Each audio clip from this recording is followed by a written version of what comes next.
fun little play enrichment session where we're interacting with our dolphins. Or you can just check out some of the features that we have kind of built into Dolphin Discovery. So in Dolphin Discovery, we have a couple of observation decks on either side. If you haven't checked them out, go up there and check them out if you want. You can see how we tell our dolphins apart from one another. So there's pictures of their faces, pictures of their dorsal fins. So each dolphin dorsal fin is unique to that dolphin, kind of like our fingerprints are. So it's a great way to try to identify our dolphins apart from one another. You can also see how old our dolphins are. Our dolphins do range in age from 44 to 7. So average lifespan for bottlenose dolphins is about 25 to 30 years. So Nani being our oldest, we're pretty proud of her. So she's a great animal to try to pick out and see, so you can tell everybody else that you saw her. Also, you can kind of see how they relate to one another. So we have a lot of mother-daughter pairs. We have some sons of our females that are in the back. So it's cool to kind of see, you can tell how they're related to one another. Also, right below me, there's a couple of doors that go down a set of stairs. Right underneath of me, there's some information about some of the research we're doing with our dolphins here at Dolphin Discovery. So not only do we try to help our dolphins, but we try to help dolphins everywhere by learning more about their intelligence and their communication and what they're capable of. If you go a little bit further down, there's an underwater viewing window, so you can check out our dolphins at the bottom of this front habitat area. So this front pool is about 24 feet deep. So if you go down there, you can check out the dolphins from a different perspective. And also on this pier, if you haven't checked out, we have jellies. So right across the cafeteria area, you can go see our jellies exhibit as well. So we have a total of 4 pools that make up Dolphin Discovery. So as was mentioned, we can rotate them throughout the different exhibits throughout the day. Each pool is a little bit different, so this front one's 24 feet deep. Then we have a 12, 10, and 5-foot pool in the back. So that creates a lot of variability in all their sessions. And we also have all the different session types, so we have that board out there. You can check out each one of those times and what we're going to be doing. So who came here today? Now question, quiz time. Who came here today to see some turtles? Anybody come here to see turtles or Calypso, that big giant sea turtle? Awesome. How about, does anybody come here today to see some birds? Couple bird people. How about to touch stingrays or jellyfish? Anybody get to touch the stingrays and jellyfish? Awesome. Who came here to enjoy some dolphins? Hey! Yeah? I think I should see some hands for dolphins. Okay, but the great news is no matter what animal you guys came here today to enjoy, there's an easy way you can help us protect all these animals once you leave here today. So one really easy way is by using these reusable shopping bags. Does anybody out there have them? Yeah. Couple? Excellent. So you're already off to a great start. So I just keep mine in the front seat of my car, so that way every time I go shopping, I don't have to use these. So sometimes, even though we try to recycle them, sometimes they kind of blow off. They're real lightweight, end up in our waterways. You might have seen some coming in today. And they get in the water and they look a lot like something that we have here. What does it look like? Jellyfish. So sea turtles, dolphins, and a lot of other animals that you're seeing here today rely on jellyfish for part of their diet. It's a great source of fresh water for them. So sometimes animals can get confused and accidentally ingest these bags and thinking they're jellyfish, and it can cause them a lot of harm. So it's going to make them feel full even though they're not, so they're not getting the proper nutrition. Another really easy way to help all of our dolphins and other animals is by using these reusable water bottles. So these are an excellent way. We keep reusing them and filling them up. If you notice throughout the aquarium, we have different water filling stations, and you might notice a number on those stations. So the number is actually how many plastic bottles we're all helping to keep out of our oceans each and every day. So it's a really cool way to actually see some of the progress we're making in saving our oceans. And then last but not least, just by you guys being here today is a great help. So you being here today and learning how to protect these animals, learning how amazing these animals are, and telling everybody else is the greatest way that you can help protect these animals everywhere. So as a special treat to you guys for being here and learning about these wonderful animals today, we're going to introduce you to some of our dolphins. So as I was mentioning, we have a total of 8 Atlantic bottlenose dolphins. So our 2 male dolphins, they're in the back right-hand side. So their mothers are up here. Their mothers are Nani and Jade. So in the back right is our 2 males, Bo and Foster. So Bo is the older of the 2 dolphins. He's 11 years old, and he's back there with his buddy Foster, who's 8. So we do keep our male and female dolphins separate. We get that question a lot. Do they always stay separate from one another? And the answer is yes. So the main reason we do that is that naturally, once Bo and Foster have gotten to about this age in their life, they wouldn't be with mom anymore. So about at 3 to 6 years old, moms kind of push their male calves out of the group, and they kind of say, go off and learn how to be a male dolphin with another male dolphin or two. So at this point in their lives, both foster would be living separate from their moms, so we kind of replicate that natural social grouping. And then our females, they kind of stay together in a different social grouping. So a lot of times you'll see large female pods with mothers and calves and aunts and grandmothers. So it's a really tight bond that these females form. So we're going to introduce you to some of our females here. So Nani is the oldest dolphin we have here. She's 44 years old. Wow. And she's up here with her daughter Spirit. So I'll say Nani is actually grabbing this toy for us before we get started here. So she's going to be the largest dolphin you're going to see. She's about 510. She's our darkest dolphin. She's up here with her daughter Spirit, who's 15 years old.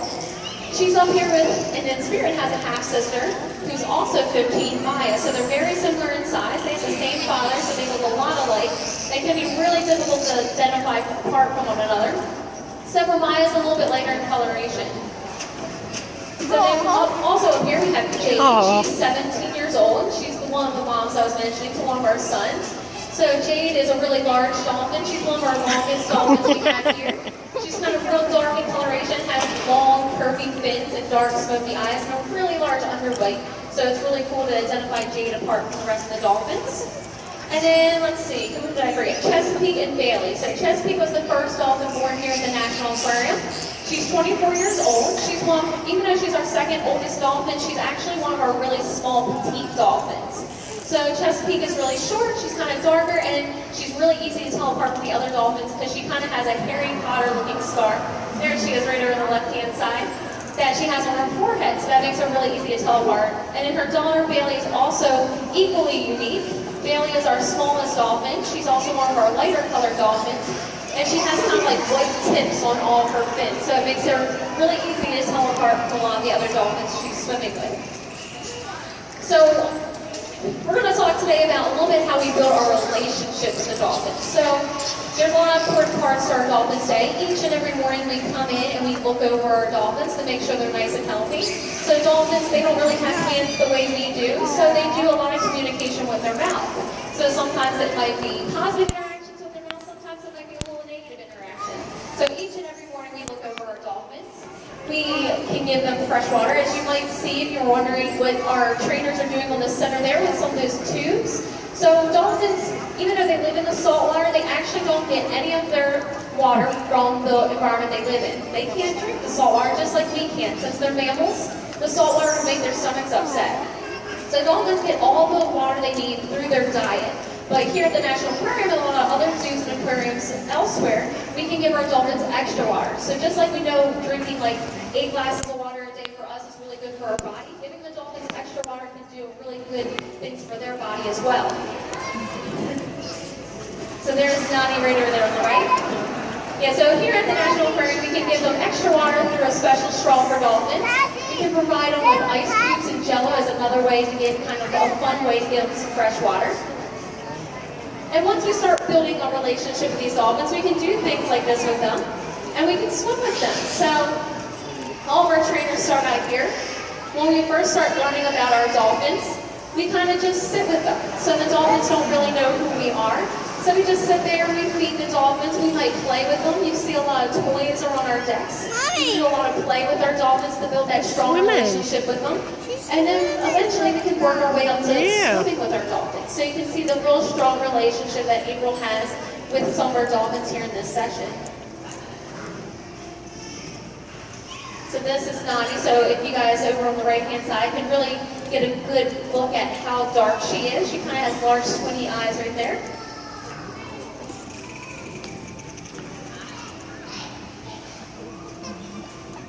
So dolphins do a lot of mimicking behaviors, so you're going to see our trainers doing a lot of mimic behaviors, both in the water and on decks.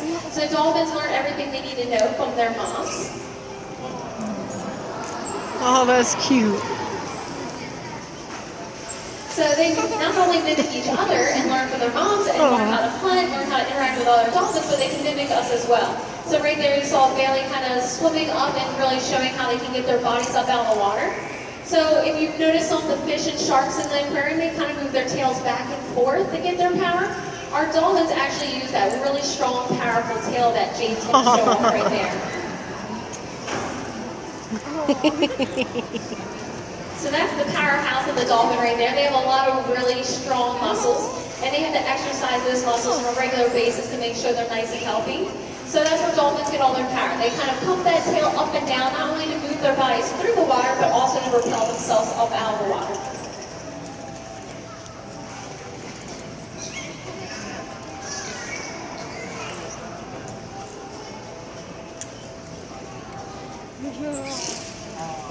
So here's one of those mimic behaviors.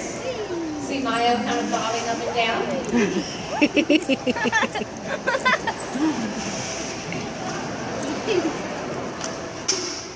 So if you check out that real light belly that Maya has, that's one of the features you can tell her apart from spirit. Dolphins have counter shading, so might notice they're dark on the top and light on the bottom.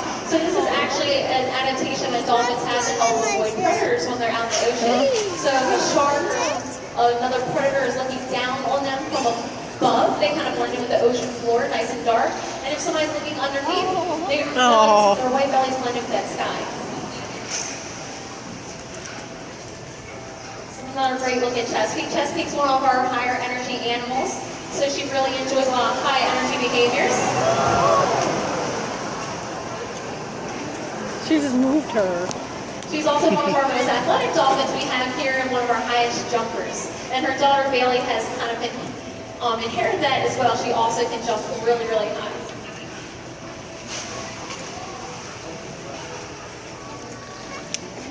Would you stop dropping popcorn? So we're going to get a good look at Maya and Spirit here in the center, so you can kind of tell how closely they look similar to each other.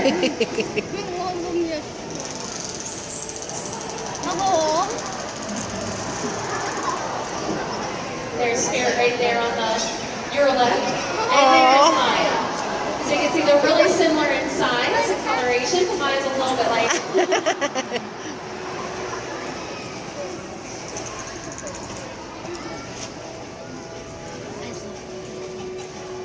So let's see if we can pull our dolphins here. So they, as I was saying, they kind of mimic each other, mimic us. So they're watching us real closely, kind of following. If you take an x-ray of the dolphin's pecs, which they're holding up right now, it's very similar in structure to our hands. So they have a lot of the same bones. They're just kind of arranged a little bit shorter or longer in different ways. So we couldn't fool them. So they use their different fins for different purposes. So the pec fins, they kind of relate to our hands, as I was saying. They have the same structure. But their pecs are kind of used to help them steer through the water and do a lot of fun spins and jumps. Their dorsal fin is more for a stability kind of in the water. So here's another good look at that waving motion. So this is actually a behavior Jade is learning. So she knows how to do it at deck and at station and things like that. We can wave to them, but she's still learning how to do it in the water as a minute.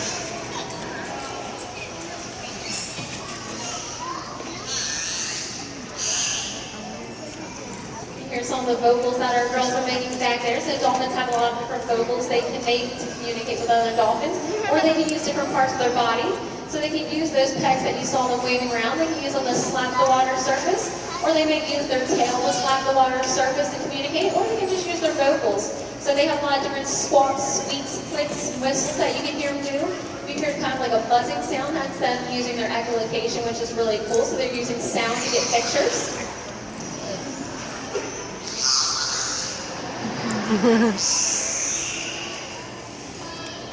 The dolphins even have a signature whistle that they use to identify each other with. So each dolphin has a unique signature whistle that they can introduce themselves to other dolphins, and other dolphins can repeat back to them when they're kind of approaching them so they can communicate with each other.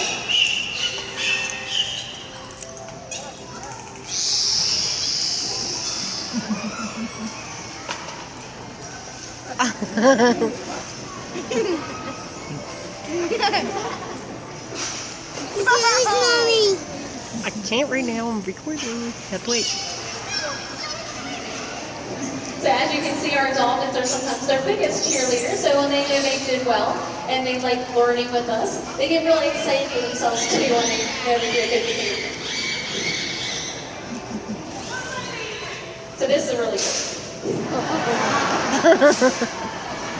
So James our only dog in here that does that unique vocalization, a little raspberry there.